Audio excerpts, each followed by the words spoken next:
Hello everyone and welcome back to my channel. Today I will be showing you guys how to clean hassa for your hassa curry or your hassa cooked in coconut milk.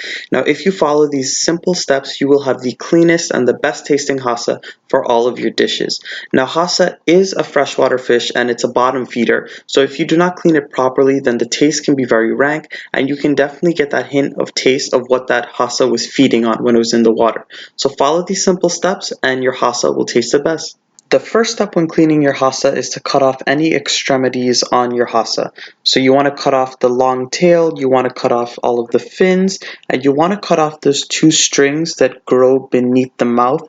You're going to see us cut those off in a little bit, but you want to get all of these things off because they're pretty much inedible. They're very hard, there's no meat on them, so you just want to cut them off and you guys will have an easier time eating your hassa if these things are off. Next step is to cut the belly of the hassa so this way we can get the guts out. So what you want to do with a sharp pair of scissors is cut from the base of the head all the way through the fish so this way you can get your fingers in there and get all the guts out. I'm going to be honest, this is one of the most messiest parts of cleaning the hassa, but you just got to get through it because those guts need to come out. This is what the hassa looks like once we've cut off all of the fins and then we split the bellies to take out the guts. Make sure to keep on watching so I can show you guys how to wash them properly.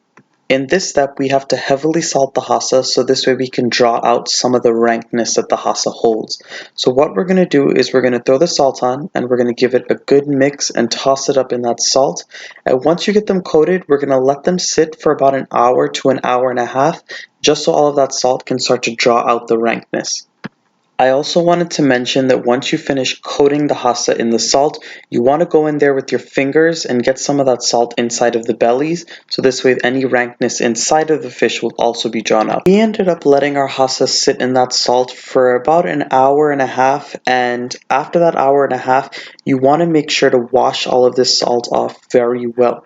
So as you guys can see, we're washing the outsides of the hassa, but we're also going in individually and washing out the insides of those hassas. What we're doing here is getting any excess salt out of the inside as well as any remnants of those gut pieces that were inside of the fish as well. Once you go ahead and wash out the insides properly, I do recommend that you transfer them to another bowl. We're going to do that in just a second once we wash the whole batch. And then once you transfer it into another bowl, you can go ahead and give those one final rinse. So this way all of the salt is definitely taken off of the fish. Once you've properly washed out all of the salt from the fish, it's time to go on with a good amount of lemon juice. What you want to do is get that lemon juice on, and you can leave the skins and the rinds in, as you guys can see we did here, and you just want to toss it up really well. Once you've tossed all of that fish up in the lemon juice, it's time to add in some flour. Now flour is a very good ingredient to use when you're trying to get the rankness out of certain things. So if I were to be cleaning duck, I would throw on a little flour so this way the duck wouldn't taste very gamey.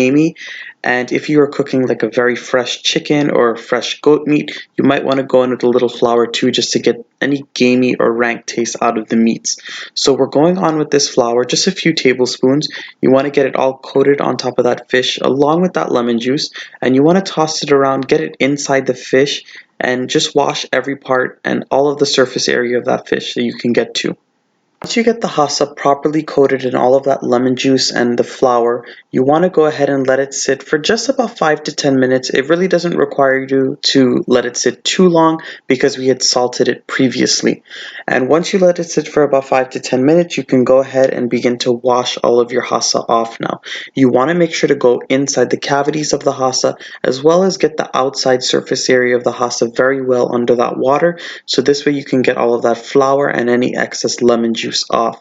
So once you do that, you can transfer the hassa to a different bowl, and once you get them all into that bowl, just give them a final rinse and then your hassa will be ready to use.